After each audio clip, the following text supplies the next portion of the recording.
There was a kind of quiet desperation in the way Henry placed the ad.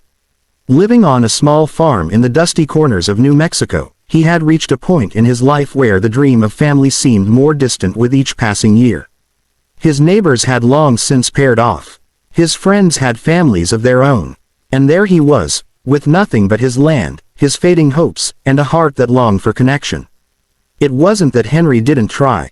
He had spent years courting women from nearby towns, but his shyness, his awkward way with words, and his overzealous desire to please always seemed to drive them away. He had hoped to find a woman who would share his vision of a simple life, a life where love and kindness were the foundation of everything. So when he heard about a mail-order bride service, the idea seemed perfect. He could have the love he so desperately craved, a partner who would help him build a life together. He didn't expect much. A gentle, soft-spoken woman. Someone who loved nature, who could cook, perhaps even sew. Someone delicate. His heart was set on that image, graceful, soft, and nurturing. So, when the day came, and the train pulled into the station, Henry stood there, heart racing, waiting for her. He checked the paper one last time. Her name was Ayanna, a name that meant eternal bloom in her native Apache tongue. He had no reason to doubt it would be a perfect match. After all, the letters had been so sweet, her words so kind. But as the passengers began to disembark, a figure appeared at the end of the platform, a silhouette against the dusty sun. Henry's heart skipped a beat, but not for the reasons he had expected. The woman was tall, almost unnervingly tall. She was dressed in a worn leather jacket, her long black hair tied back in a braid that reached her waist. Her face was striking, with strong features, a sharp nose, and eyes that gleamed with intelligence and something else, something fierce. She was not delicate. In fact, there was nothing fragile about her. He blinked, certain his eyes were playing tricks on him. But no, she was real. As she stepped closer, she gave him a nod, as if acknowledging that yes, this was indeed the man who had been waiting. "Hello, Henry," she said, her voice low and commanding. "I am Ayanna." His breath caught in his throat. The woman before him was not the soft, demure bride he had imagined. She was a warrior, a woman carved from the mountains, forged by the land itself. I think there's been a mistake," Henry stammered. "I was expecting." "I know," Ayanna interrupted, with a slight smile that held no malice.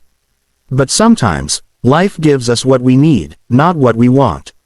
Henry was silent for a long moment. His mind raced, scrambling to make sense of the situation. He had never encountered a woman like this before, certainly not someone so intense. Ayanna looked at him, and for a moment, he saw something soft in her gaze. "I didn't come here by choice," she said. "But I believe I can help you, Henry. In ways you might not expect." The ride back to the farm was uncomfortable. Henry didn't know what to say, and Ayanna seemed content to let the silence stretch. He stole glances at her, wondering about the stories hidden behind those dark, knowing eyes. What had brought her here? Why had she agreed to this? There was strength in her, a quiet power that Henry couldn't comprehend. When they reached the farm, Ayanna looked around. She seemed to absorb everything at once. Every corner of the field, the animals, the house. Her gaze landed on Henry's small house, and for the first time since meeting her, Henry felt a flicker of hope. "This place is full of potential," Ayanna said, stepping toward the barn. Henry opened his mouth to protest, but she held up a hand. "Let me show you something." Without another word, she went to work. Ayanna had an aura about her, a kind of ease with everything she touched. The way she worked with the animals, how she handled the tools, how she built, there was an energy in her that Henry had never seen before. Her strength, her wisdom, and her focus were undeniable. Days passed, and Henry slowly began to see the purpose in Ayanna's presence. She didn't need grace to be kind, she had something deeper. She had a quiet, enduring strength that Henry had never encountered. As the weeks went by, the farm began to transform, not just in terms of the land but in Henry himself. Ayanna wasn't just teaching him how to fix the barn or mend fences. She was teaching him how to live, to be present, to embrace the land, and to find the beauty in the simplest things. Where he had once been timid and uncertain, Ayanna's quiet power helped him find his own courage. One evening, After a long day of working side by side in the field, Henry found himself sitting next to Ayanna beneath a sky full of stars. They hadn't spoken much that day, but the silence felt natural now.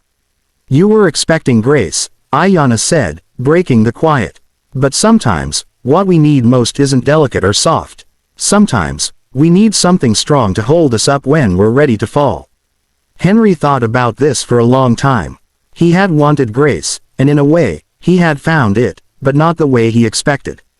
He had found something stronger, something that made him feel capable of facing anything. In Ayanna, he found a mirror of his own untapped strength. He looked at her, and for the first time, he felt truly at peace. He had found something far more profound than a soft, fragile partner. He had found a companion in the truest sense, one who would challenge him, teach him, and support him. The farm flourished, not just because of the work they did, but because Henry began to understand the power of resilience, compassion, and the kind of love that wasn't based on perfection. Ayanna had not only helped him build a life together with her, but she had also helped him build a new vision for his future, a future where kindness and strength went hand in hand. One evening, as they worked late into the night, Henry turned to Ayanna and said, "I don't know what I expected, but I'm grateful for what I've found." Ayanna smiled, her eyes soft. "Life has a way of giving us what we need," she said, "not what we want. And sometimes, the greatest love is found in the most unexpected places." The next spring, Ayanna and Henry celebrated their first harvest together, not just of crops, but of a life built on understanding and respect. And though it wasn't the love story Henry had imagined, it was one that he would never trade. In the end, it wasn't grace that saved him, it was the unexpected, fierce love of a woman who knew that sometimes the greatest kindness is the strength to carry someone when they can't carry themselves. And so, the farm flourished, and so did their love, a love that was neither delicate nor fragile, but fierce, resilient, and full of promise. It was the love they both needed.